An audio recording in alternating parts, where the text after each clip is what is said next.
Well, I'm back at it. I decided this piece here wasn't going to work. It's too light, and also the shaft and that stuff. I kind of made everything try and fit this as opposed to everything else. So I'm going to go with this now. This is the new wheel. She's nice and chubby, and it's heavy. It's going to be supported by these two bearings here. Now these bearings I robbed out of one of my big helicopters.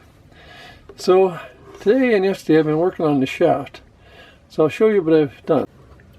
This is the shaft. It took me about a day to turn it all. I mean, it wasn't that long actually, but this here, right there, that's where the crank is going to go and the cam is going to be when I get the cam made.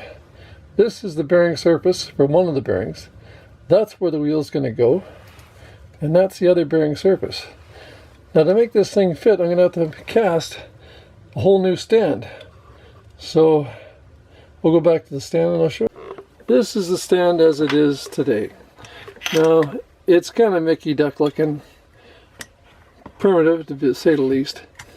What I'm going to do with this is I'm going to cast the stand to fit this wheel, these bearings, and of course the shaft I turned. The tolerances for the shaft I turned are less than 2 thou, which means it's going to be a very snug fit.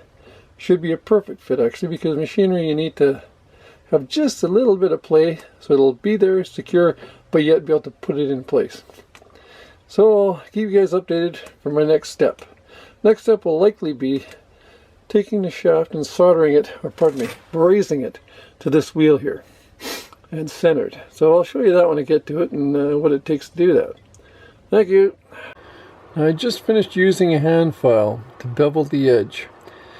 That way it'll be able to be put on the bearing easier. Now I'm going to take and cut this off right here with this bit called a parting tool.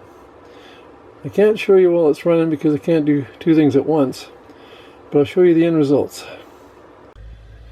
So here's the shaft installed with the wheel in place. Bearings, they fit very nicely. Smooth, easy to go on, no play.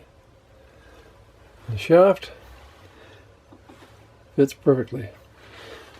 Everything about this works out really well. Slides, but that's a good slide. It's no gap hardly at all. This is what we want.